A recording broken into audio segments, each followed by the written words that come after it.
Hello, and welcome to today's health webinar. This episode is brought to you by our friends at IMO Health. We would like to remind you that the Q&A feature is available, so feel free to send in your questions and comments throughout today's webinar. We would love to hear from you. And with that, I will turn it over to our moderator, Alice Murphy. Good morning, good afternoon, good evening, wherever you are. A warm welcome to everybody. Thank you for joining us today for our webinar, Don't Get Caught in Fast Fashion AI, How to Choose What Lasts. AI is moving incredibly fast right now, faster than healthcare organizations can keep pace with. And that creates this interesting tension, right? On the one hand, there's tremendous promise and exciting innovation happening. On the other hand, there's real pressure to adopt quickly, sometimes maybe too quickly. New tools popping up constantly. It feels like almost every day there's something new, and it's easy to get caught up chasing the latest thing. But the reality is not every AI solution is built the same way or delivers the same value. So what we're going to focus on today is how to navigate this fast fashion moment in AI. Our panelists are going to help us think through what actually matters when you're evaluating these tools. Things like accuracy, safety, real business impact. And the goal is that you can walk away with some real practical strategies to cut through all the noise and the hype. So you can feel confident about which AI investments will actually deliver long-lasting value for your organization. So let me introduce you to our excellent panel. To start with, I'm going to ask each of you to share a bit about your background and what brought you into the conversation around AI in healthcare. If we could start with Dr. AJ Blood, please. Absolutely. Thanks again for the invitation. So I'm AJ Blood. I am a practicing cardiologist and clinical researcher, Brigham and Women's Hospital, Mass General Brigham here in Boston, Massachusetts. I'm also a co-founder and CEO of AI with Care, a company that's working to accelerate clinical trials with the use of generative AI. I've been working in digital health and AI for the past 7 or 8 years now, starting with a lot of my research work as an academic here at Brigham and Women's Hospital. And really excited to take these tools into clinical practice and be at the forefront of some of the clinical teams putting these into use. So great to be here, excited for the conversation. Thanks, AJ. And Dr. Andrew Ibrahim? Hi, Andrew Ibrahim. Great to be here. I'm a practicing general surgeon, OR every Monday, half day at clinic every Tuesday, and still somehow in the call pool. Formerly trained health services researcher, so I spent most of my career trying to study every lever in the health system, what you can modify, what you can change to change care and make it better. 200 papers, and all I can say is over that time, all I've learned is healthcare is only getting harder, not easier. Everything in the hospital is frustrating: scheduling, ordering, coordinating. And I just have so many peers who want to leave their jobs, not because they don't love the medicine part, but because of everything around it. And I felt like writing 100 more papers wasn't going to change that. So I'm thrilled. I joined Viz AI earlier this year as their chief clinical officer because I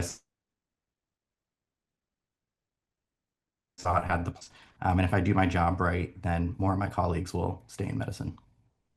Thank you. And Chuck Levesque. Hi, nice to meet everyone. Chuck Levesque, CTO at IMO Health. For those that don't know IMO Health, we're a healthcare informatics and NLP company. Our terminology powers just about every EHR that's on the market. So what does that mean? It means we're think of us as the search engine behind what a physician is putting into an EHR. Think of like searching for a problem. And our value prop is really capturing the clinical intent of the physician, and then we map back to the 30+ coding systems behind the scenes. We also play in the unstructured data space. So think taking a physician note, identifying reason for visit, pushing that into the problem list. That's about half of our business is on the provider front. We're also on the non-provider where we power health tech and life sciences companies do things like better cohorting, data cleansing. My AI journey started at GE Healthcare 12 years ago. So as prepping for this, I was kind of thinking through interesting things in the past. And one of the first things we did was build a real-time monitoring system. We looked at fetal activity, fetal heart rate activity compared to uterine activity. We really tried to find the correlation between fetal heart rate decelerations to indicate potential distress. So it's cool to kind of get immersed in that space early on. Spent a lot of time in the diagnostic imaging space doing things like vessel segmentation with AI and managing a radiologist work list. Most recently at IMO, I'm our executive sponsor leading our AI strategy. I'm really looking at things across 3 lenses. One is how do we drive more value to our customers through our current portfolio? how do we drive operating leverage through leveraging AI, and then really looking at how do we think AI is going to disrupt the healthcare market, and what does that mean for us as a business? So looking forward to today's conversation. Thank you. And Sunita Tendulkar. Hi, I'm Sneetha Tendulkar. I also work with Chuck here at IMO Health. I serve as our SVP of Agile Portfolio Management and Chief of Staff to our COO. So that's really a lot of words that kind of just encapsulate my team and my ability to really sit at the intersection within all our departments here, not only from just a product and technology perspective, but really looking at how one, as a health tech company ourselves, are we taking advantage of all the opportunities that are out there and really embracing AI ourselves, but then most importantly, as Chuck mentioned, enabling our customers to do the same. My journey here actually has been quite different. I am not a physician. I didn't even start many years ago in the health tech space. I actually came from fintech. So when I moved over 5+ years ago into healthcare, I really was absolutely amazed. There were some similarities, certainly in terms of a highly regulated industry with some legacy systems and processes that are different to change, but I had vastly underestimated the complexity that healthcare has. And one of the things I find most interesting, even when seeing AJ and Andrew, is this seems to be one of the only fields where I think someone starts off with one profession and then rapidly becomes a technologist. I have not seen many in the fintech industry suddenly become a doctor or vice versa. So I do think that puts a very unique perspective here when we think about health tech solutions, because you really have a unique skill set here that we see that's not really as prevalent in other areas. Absolutely, really well said. Thank you. Welcome to all of you. So thank you for being here today. Let's get into it. So AI is moving really fast, as we said, faster than most can keep up with. How should healthcare leaders balance the urgency to innovate with the need for caution and due diligence? Yeah, so just to compare, if I look at a standard like FHIR it's taken at least over a decade to really get broad adoption. If I compare that to like an agent-to-agent protocol definition or MCP, and it felt like everyone was launching MCP servers overnight within like 6 months of that standard being introduced. So it's moving quite fast. Models that were state-of-the-art 6 months ago are out of date today. So it's a real challenge, I think, both on the business side and the technology side. So what we've been focused on really to kind of balance that urgency and innovation, I think kind of three things come to mind. One is having a clear strategy. I think if you don't know what problem you're trying to solve, you can also often kind of chase this shiny object. So for us, that was really, what customer problems do we think we can solve with AI?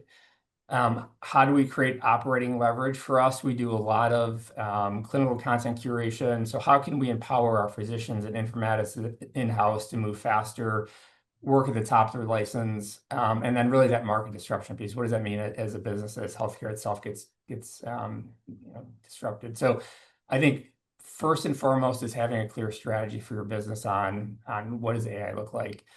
The second, I think, to kind of balance that need for speed, but also the space we're in, diligence and quality, I think it really puts a spotlight on your people and your culture.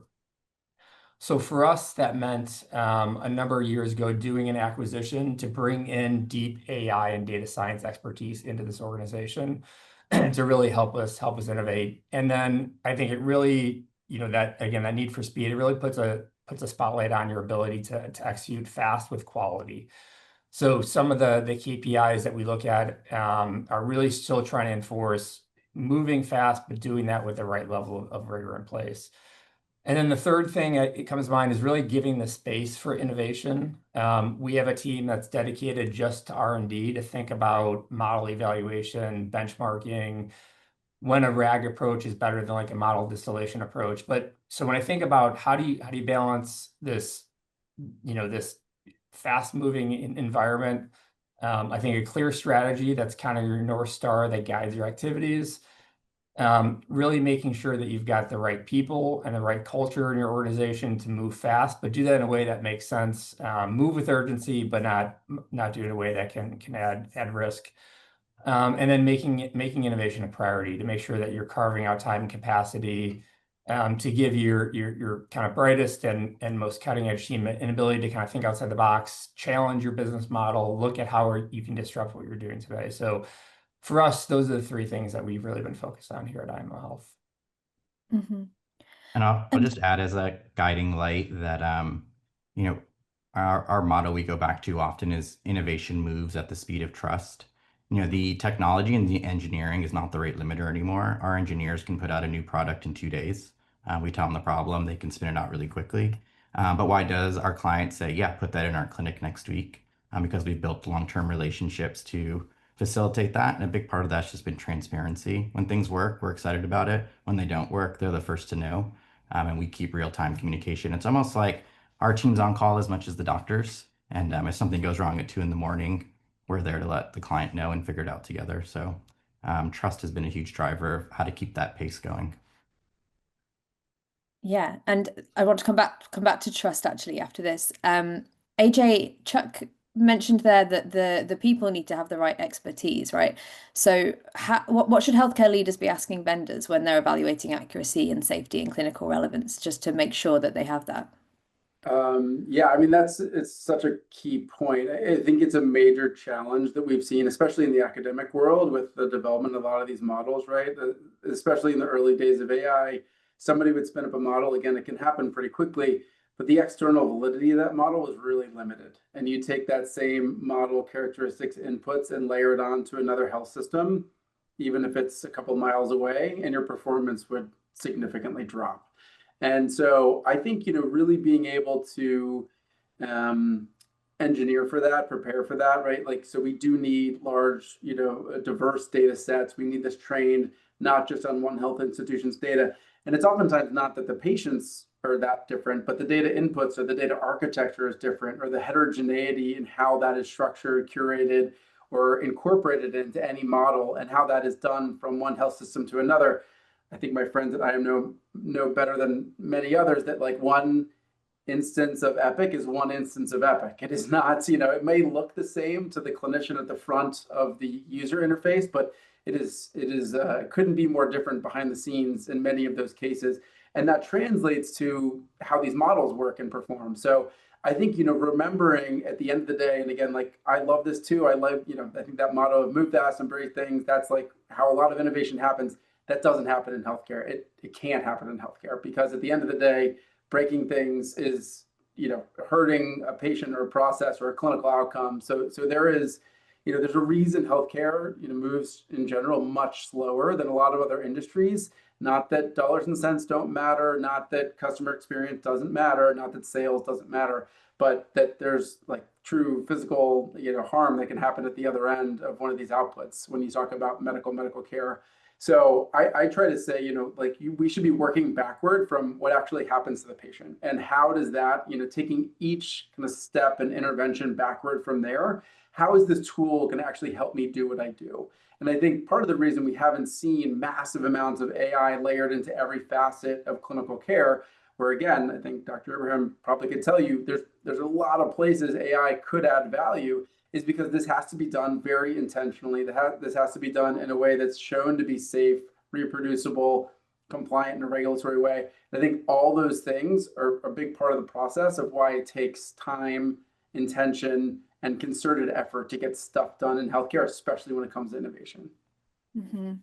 And staying on the patient, Dr. Ibrahim, you mentioned innovation only moves at the speed of trust. How do we deal with the trust amongst the clinicians and patients when introducing AI into care decisions? How can organizations support in that?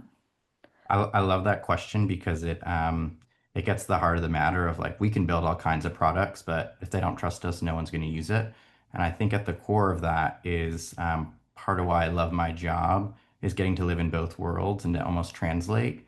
And I think when our clinicians and patients understand how our product's working under the hood, they feel much more comfortable with it. To say, look, I didn't just make up these values. I actually looked in these 5 sources. I know your preference was to always choose the second one, and I surfaced that for you more quickly.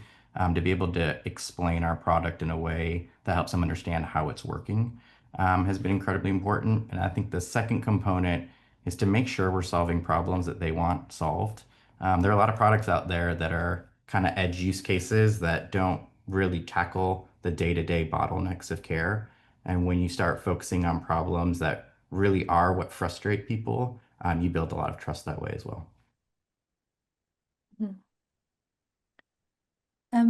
Plus, I think also in terms of kind of the trust meter, it also depends certainly between clinicians and patients, but I think there are other factors like that play into it in terms of just general acceptance of new technology and AI as one of those new technologies. So there's been a lot of literature recently around patient experience and what patients are coming to their physicians with, how they're educating themselves ahead of time. And part of that is, using AI to get up to speed on what their symptoms are, what their experience is, and even more so, they know they have very limited time with their clinician, and they are trying to maximize the most of that 15-minute visit. And so they're saying, okay, behind the scenes, I have all these questions. Let me put it into something. Let me synthesize my questions. Let me figure out the best way to ask them. And I think sometimes there's a perception that the patient is using this as a pseudo second opinion. And really some of the more recent, research has shown that's not exactly what they're solely using it for. And so I think there's a level of trust that some patients and clinicians have already adopted in this when it maybe is not, solely in that life-threatening or full, patient physical outcome, and really to just optimize the engagement between the two and make the most of that very, very limited time that you have. Yeah, I think it's helping them speak the same language, right?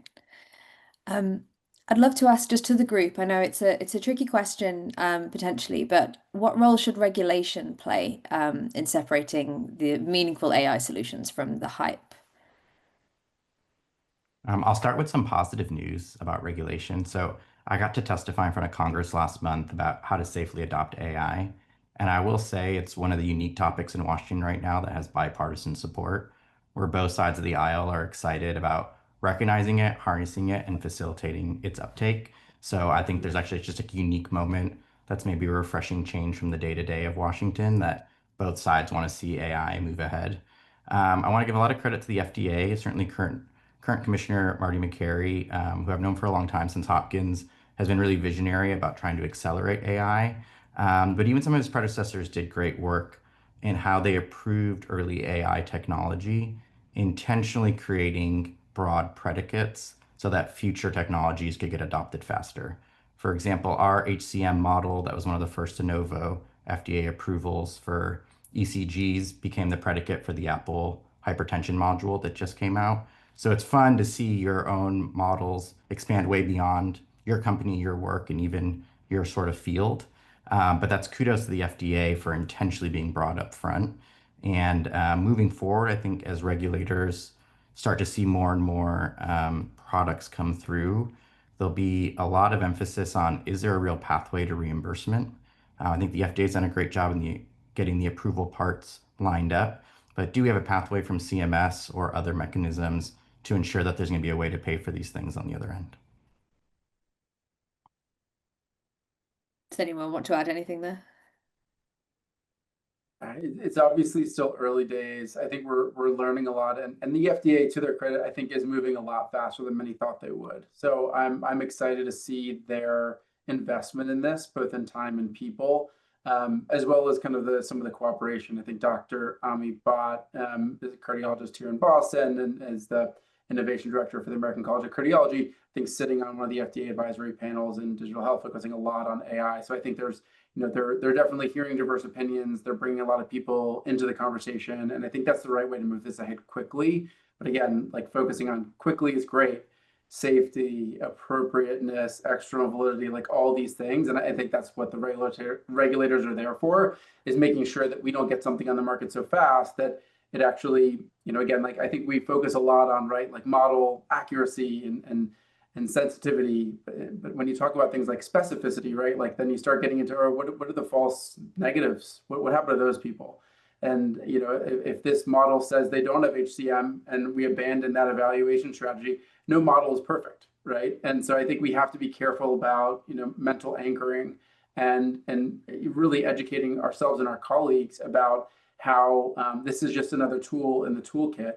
And yes, it has really amazing capabilities, but being able to understand how to use that is just as how and when to use it is just as important as the papers that get published on its accuracy and sensitivity, specificity, and the amazing results we've seen, as well as the patient stories we hear, right? Like they get published in the New York Times and all sorts of other, media where we can see these incredible, experiences that patients have had, kind of enabled or accelerated by AI. I think we just really have to remember that that is incredible. It's really been amazing the things we've seen come out of this new field of technology and so quickly uptaken, which is great. But understanding all of the downstream dominoes and how this touches every facet of care delivery as a provider, care reception as a patient, I think that's going to be really key. And the FDA is very good at thinking about all those things and hazard analyses to understand, how their action or inaction on these different areas can make a big difference for patients and health systems. So I'm excited for their partnership in this. Alice, can I just double click on sort of Dr. Blood's last points? I think there's some important threads there that connect a couple of your previous questions. The FDA has been very good at this upfront evaluating rigorously the safety and appropriateness of a product coming through. But what's unique about many of our technologies is they have a natural life cycle. They're changing over time. And even after approval, the models may change as they go. And so there's now been an equal emphasis on the post-market surveillance and real-world evidence. And I think part of establishing trust with our clients, but also with the FDA, is intentionally building in our mechanisms to track real-world evidence. So for all of our products, we're monitoring data every day and feeding that back to the FDA on different cycles to let them know, you proved this thing, here's how it's going. And so we actually are like proactively keeping them updated. So they're just as important of a trust partner in this whole ecosystem.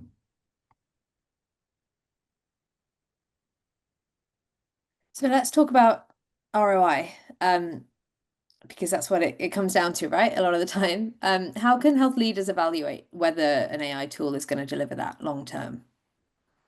I think, and I think we touched on a little bit, but I think being clear on the problem you're trying to solve, and then and one of the things that Sunita's team helps do for his organization is how are you going to measure that? So you got a problem that you think you can solve, be it internal to drive efficiency or a new product capability, but what's the value that we expect customers to get from a particular solution? So for me, I think it starts there. We still lean into things like FRUPS analysis on tool evaluation. So that's an old school framework at looking at functionality, usability, reliability, performance, supportability, kind of a systematic way to evaluate a tool. So in a lot of ways, I think good kind of system design and practices of the past still have a role in the AI world, but I think sometimes kind of moving too fast after the shiny object versus stepping back, what problem we're trying to solve, a rigorous analysis on what's the right way to solve that problem, and then measure the effectiveness of that problem that you're actually trying to solve. I also think kind of on the tool selection piece, it's not a one size fits all. As an example, like on the development side, we're an AWS shop. We lean into that stack. More enterprise-wide, we're Microsoft's house. So a lot of our agents that we've been building for internal productivity, like go-to-market efficiency, we're doing that in a different stack than maybe putting a new piece of functionality out into the marketplace. And I think same thing on the model side. So we're using everything from GPT to Nova model family to open source small language models. It really depends on what problem we're trying to solve, and often comes down to latency, accuracy of the model, observability of that model performance, and then cost is also a big thing. Kind of in the world of scarcity of GPUs and energy, being sensitive to what's the right model that you need to solve the problem. So, kind of before jumping to a tool, for us, those are the key things: problem you try to solve, how are you going to measure that, and then think about a systematic way to define and pick the right tool. That should bring ROI to kind of the project. And is it difficult to sort of prove the alignment there with the broader digital strategy? Yeah, I mean, I definitely. Oh, sorry. I was going to say, yeah, I do think that alignment, Alice, is is important in that broader digital strategy, because oftentimes these implementations or these one modules are just one component in what is really a broader strategy. And I think even when you're talking about the ROI, legacy technology projects would be built on, hey, here is kind of a 10-year, 5-year, 10-year ROI strategy, and here's how you're going to see it. And you're making these massive investments, and that's not necessarily the case now. I mean, they're expecting immediate ROI. Like within 30 days, I should be able to immediately start justifying this cost, because this is a line item that will easily be cut next year if I don't demonstrate that ROI, both either from a cost savings or from a top line revenue generation. So I think when we're talking about the ROI of what AI can provide, to me, that's been the biggest change, is that there is just an incredibly high expectation of what this should be able to do, and how quickly it should be able to do it. And so, Sunita, realistically then, what are some early warning signs that people could look out for, or hidden costs, maybe within that sort of 30-day period or within that initial period? Yeah, I mean, I can say from our side, being a vendor in this space, one of the trends we see, I would say, at this case, almost 100% of the time, is customers asking for a pilot or a trial. And that expectation is not that, hey, let's kind of kick the tires and see how it goes. This is an absolute, pilot that is meant to mimic what the full experience will be like. And if there is a delay, if there is any difficulty in the implementation, I would say that's an immediate red flag. That is, something that you should start to see a warning sign for. If your technology provider can't explain how to work through this quickly, you're going to see some friction as you go to scale this. So I think successful pilots are becoming very common.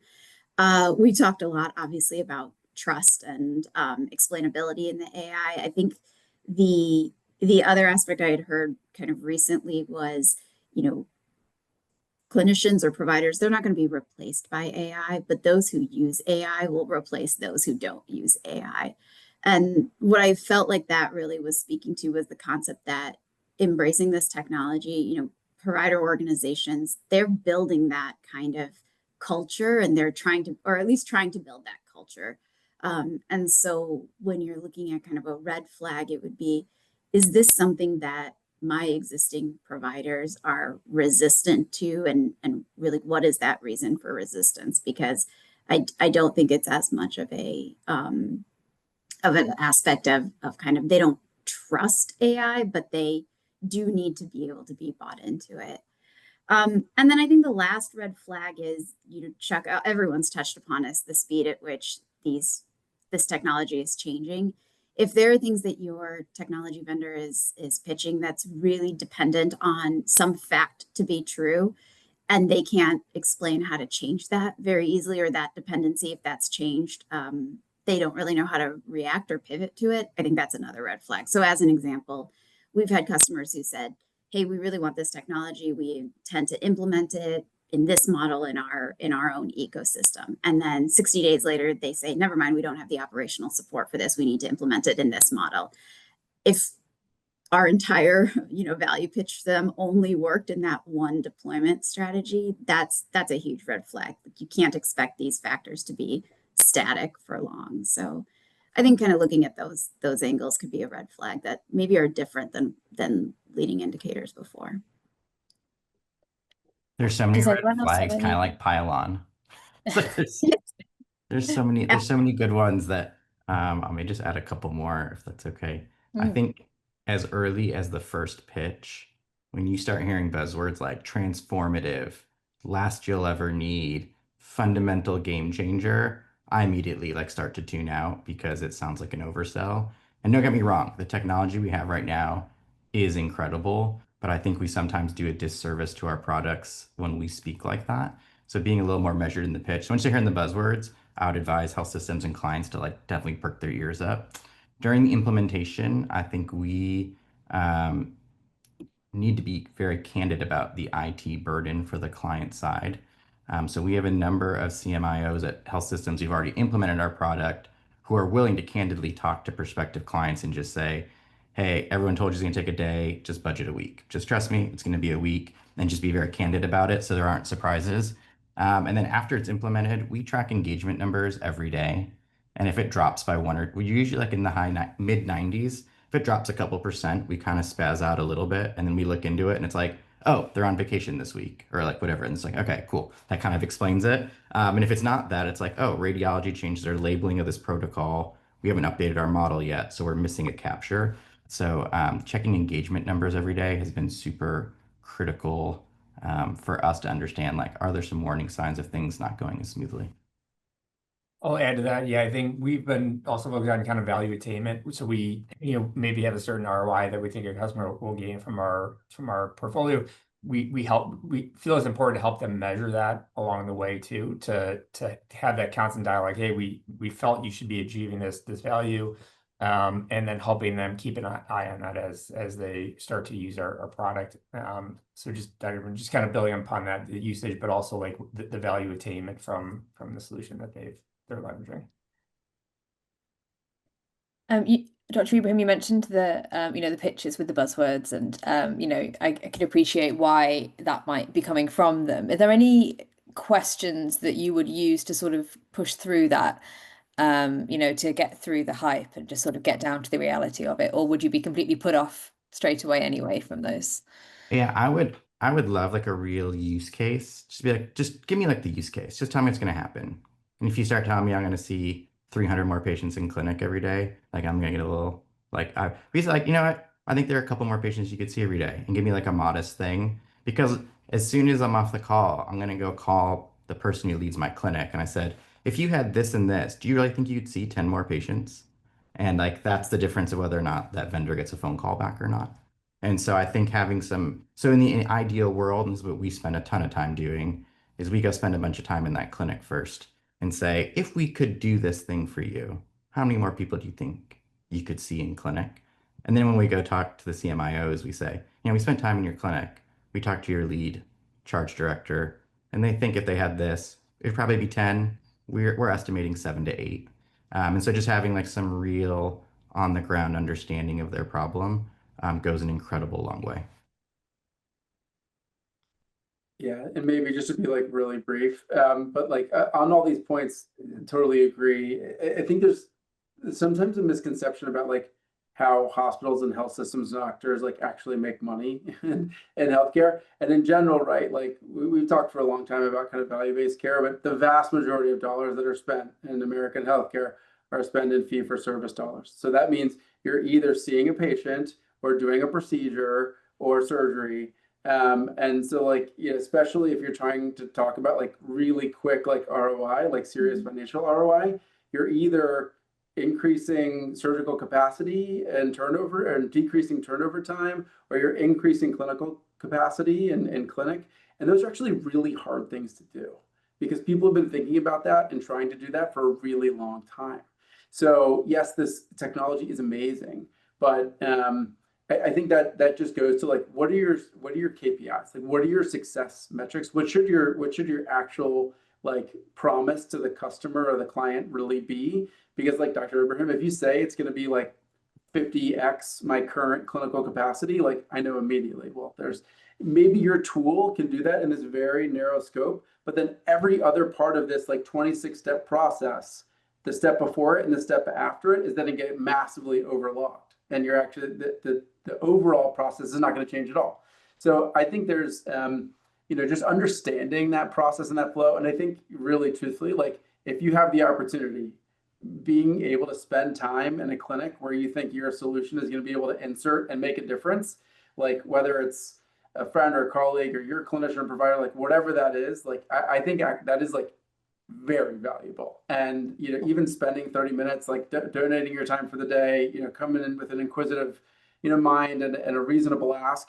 And I think you can learn so much because very quickly, while yes, your technology or innovation can massively transform very oftentimes a very narrow sliver of what we have to do in the A to Z of getting a patient through our clinic. There's so many other challenges and barriers that it'll help you really understand where that value is to your customer much more broadly than the one thing that you've identified as like the outlier that you can maybe fix with technology very quickly, but is going to actually not change the flow in any significant way. Just the time check, I'd love to just remind the audience to send in any questions that they might have. But just to carry on that and take it a bit further, maybe flip it around, what are some things that you love to hear? What are some indicators that an AI solution is really scalable? Yeah, I think, some of the questions that are being asked, they are coming, to sort of vet the scalability of a solution. They are coming from different C-suite folks at the, customer side. So there's something from the CFO, something from the CMIO, something from the CTO, something from the COO. So, there's, I think the list of questions that need to be validated and checked is pretty expansive. Some of the things that we hear frequently, you all talked quite a bit around measurable outcomes. And one of the things I think that is so interesting about the way that that's actually validated is, just on this panel alone, there's 2 physicians who are also technologists who, if you go to give a measurable outcome, they will immediately validate and fact check that outcome.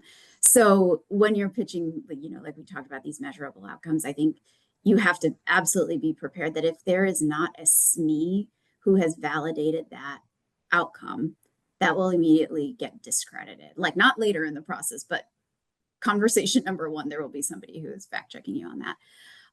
So I think that's one. The second is, we didn't touch about this as much, but from a governance and security standpoint, that is just table stakes, understanding, obviously, what's your model governance process and explainability and version control and all of that kind of things. But from a security standpoint, an intense amount of scrutiny along, how well are we protecting our customers' data? How well are we protecting from bad actors? What are we doing for cyber resilience? And those are things that that I think, again, are table stakes, but do come up very, very early in the conversation.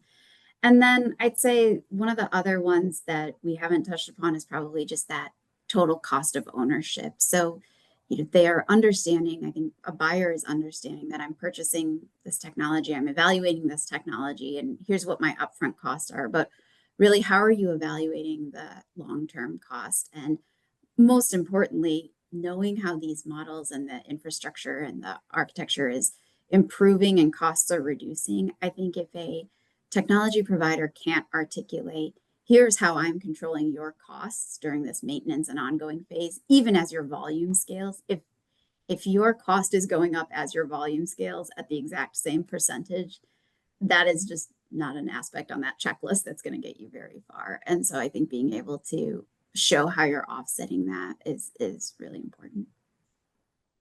One thing I love to hear, Alice, is couldn't you also? So our origin story was in stroke, and that was the first problem we tackled. Got time from diagnosis to treatment down by 30 to 60 minutes, got length of stay down by 3 days. And that was our first FDA algorithm. We now have 50 that we employ.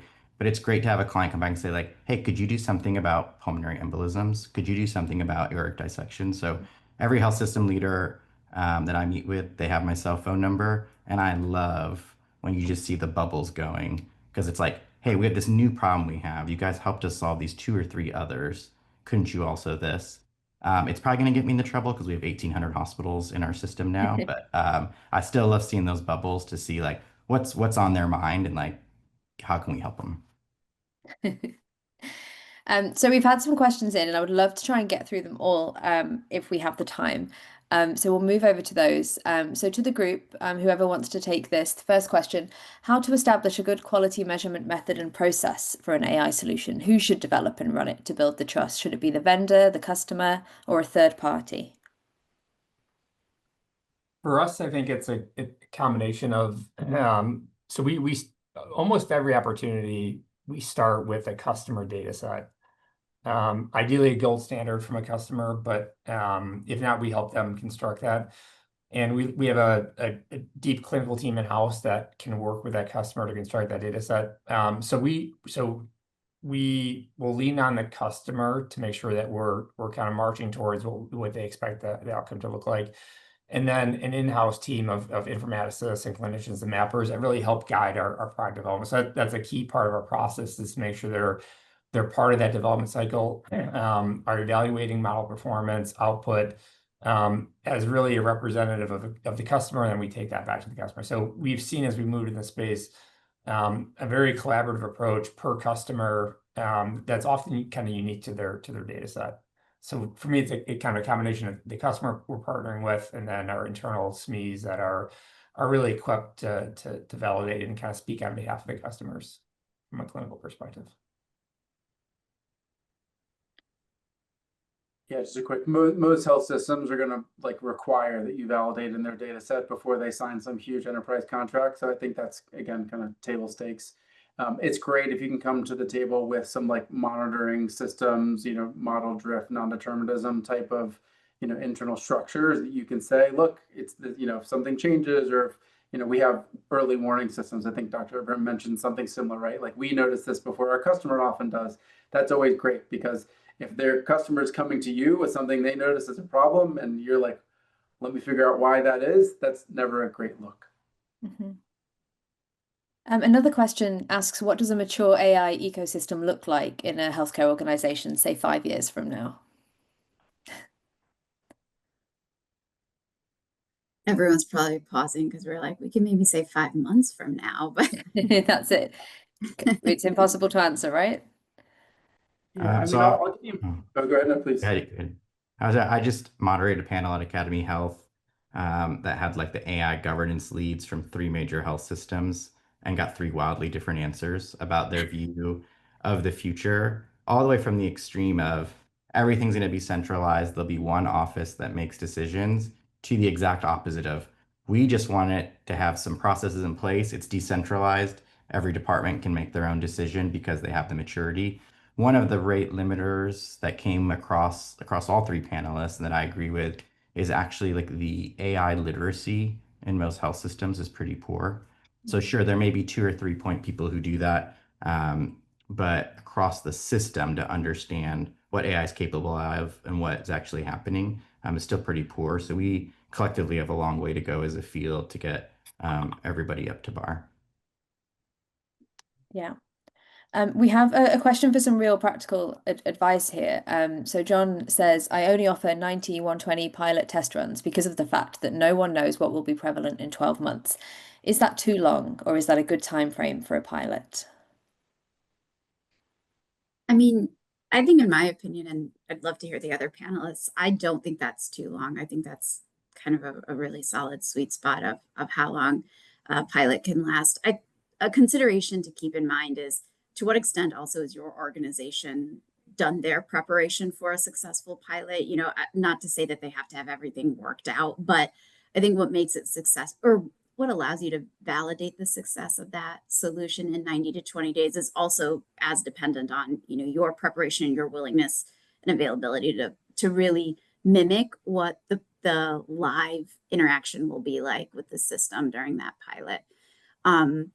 So we've certainly seen pilots that go far longer, primarily because we kick it off and then there's 6 weeks where somebody has not been able to turn on users because they didn't get email addresses. So it's that kind of eats into that pilot window. But again, I would say, assuming everyone is ready to go on day 1, 90 days is certainly sufficient to be able to get a good vibe feeling by the end of it.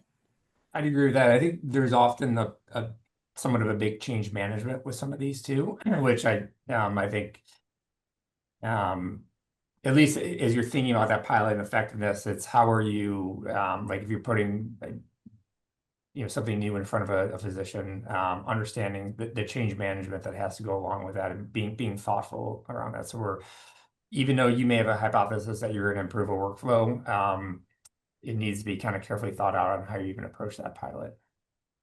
Mm-hmm. And a follow-on question to that, really, what tends to stall pilot projects in regulated environments, and how can we overcome that? I'm just going to jump on and go back to the last question really quickly. The real answer is, it totally depends about what you're looking to change. And I think the major rate limiter in that is how much are you requiring people to change, because that is so much harder and slower sometimes than technology change. So I think all that was mentioned about training, prep, documentation, videos, walkthroughs, integration prep, all that can make your pilot much more likely to be successful. And if what you're trying to do is change the amount that a button gets clicked or a test gets ordered, that can be done in a month. If you're looking to change the volume of patients in a clinic, you're definitely going to have to stretch that out much beyond just 30 days. So I think it very much depends upon what you're looking at. In terms of like getting ready for enterprise like integrations, I mean, I think there certainly are playbooks around that, but again, understanding the EHR architecture as much as you can. How much are you reliant on the existing systems, the data pipes that live there? Prepping for security reviews. Again, every system is going to have a likely lengthy and extremely difficult to change process around that, to be honest. Again, especially the large health systems, 3 months, even a year is not unheard of to get a new like technology solution like vetted and integrated. I hate to say that. I think that's my institution is probably at the year side of that like timeline. But I think as buttoned up as you can be on all your security, regulatory, again, tech specs, documents, architecture diagram, all those things, so that your client can put the right information in front of the right people, so that they're not waiting on you and you're waiting on them. I think that's the way you stack the deck in your favor. And does anyone want to address the other point there around what tends to stall pilot projects? There's probably two things. There's one, like the initial IT engagement from their end. I think being able to be upfront and say, like, what do we really need from your IT team, and having an honest assessment of that. Because if you tell them 2 days and then it starts to take a couple of weeks, they're just going to stop. And so being able to be candid and honest with them upfront is incredibly important.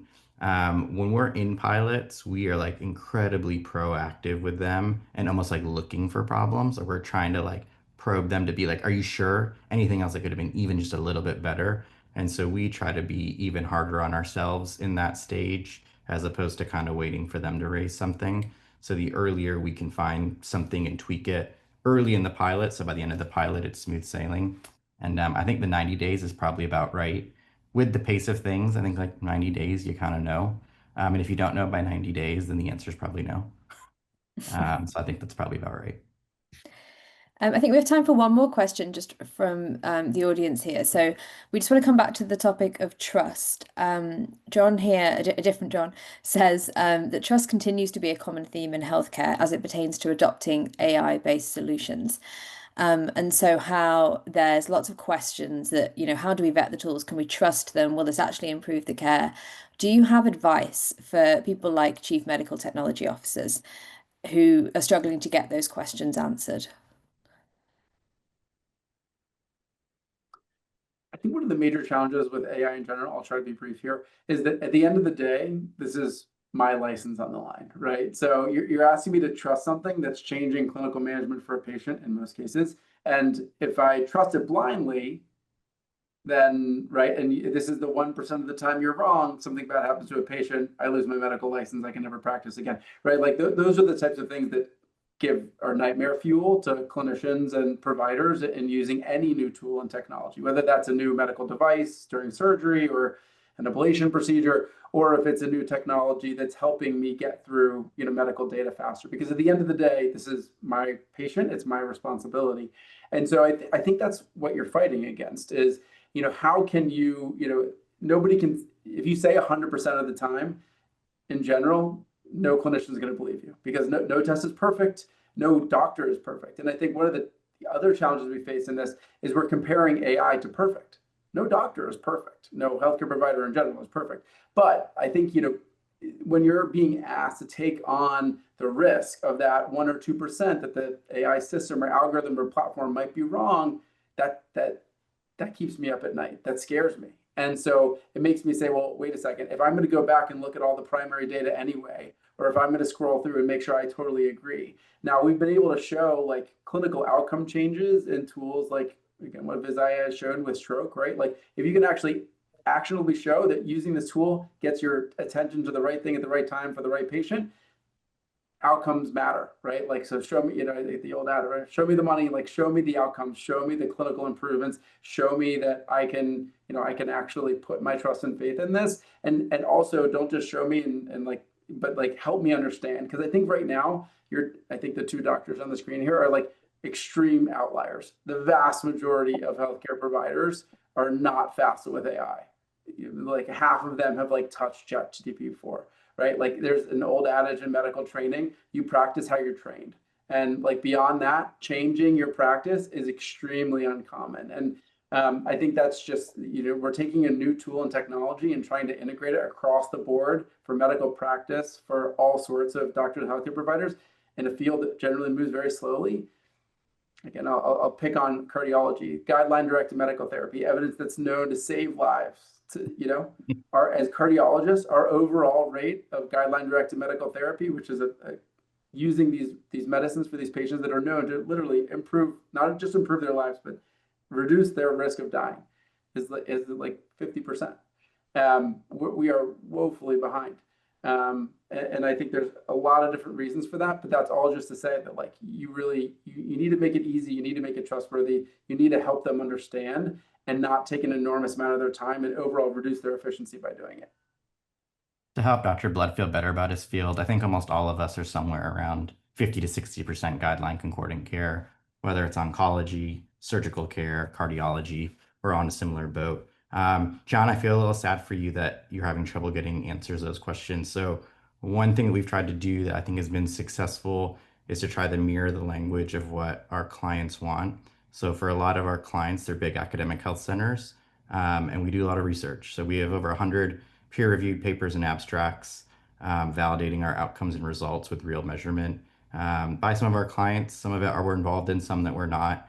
That is peer-reviewed that we can hang our hat on as a way to mirror. Like that's a lot of what that particular ecosystem is used to seeing as building trust and understanding, and so we provide it that way. When we're talking to CFOs, it's building a P&L sheet and a budget sheet and a forecast together and talking in their language. So being able to mirror what they're expecting to see has been crucial to our trust building. And I don't know if you're a Viz person or not, John, but I'll answer any questions you want. Thank you. Okay, so for our final few minutes, I would love to just put one question to each of you to take turns in answering. We're talking about fast fashion AI today, so I want to talk about the opposite of that. What does responsible AI use in healthcare look like to you? And if you do have any last pieces of advice that you want to give in our final few minutes. So who wants to go first? I can take it because I'm sure the others will have even more detailed thoughts on it. But I think really, honestly, just hearing what the panelists have mentioned, I think responsible AI, obviously trust is the biggest buzzword that we're saying, but it really is what is underpinning all of this. And I think as that is something that doesn't seem to be going out of fashion, to stick with the theme. So, I feel like the more that anyone is doing to counteract any distrust, whether it is from actual practicing physicians, whether it is from a technology perspective, that's really what will make the difference of being able to overcome any resistance to the adoption. And I'll add to that, I think the explainability part, I think that was mentioned kind of early on. I think that's of critical importance too. If we, like in our case, if we're recommending a diagnosis based on a physician note, to give a clear understanding of like deep into the algorithm, these are the things that led us to that conclusion, that explainability. I think that's of critical importance as well to help establish that trust. I think sticking to the core problems of patients getting seen, getting the right treatment, doctors getting to spend time on actual doctoring, like great AI sticks to those core things without getting too abstract and ethereal and ahead of ourselves. And so I think if we stay close to the patient and close to providers in the day-to-day bottlenecks and try to figure out ways to apply our tools to those real world everyday problems, we'll do a great service to the field of medicine. I'll just be brief. I think those comments were perfect, but thinking about the dominoes, again, just understanding where your solution fits in and understanding how that affects the surrounding processes, people, and environment is very key. So take the time and effort if you can to learn from the people who are living that, because I think that's going to be invaluable. Great. Okay, thank you very much. Does anyone have anything else to add? No. Thank you. That was really enlightening, and I'm sure really useful for everybody that was watching. So thank you so much for your time. I think if there's one thing we can take away, it's about sort of adopting the smartest, right? Not the fastest. That's the key, and always keeping the patients at the heart of things. So thank you all four of you, and thanks to everyone that joined us today. Thank you to IMO Health and to everyone that joined us today. Please visit our website, HLTH.com, to catch up on all health webinars and watch the recording of today's session. Join us in Las Vegas, October 19th to 22nd for Health USA.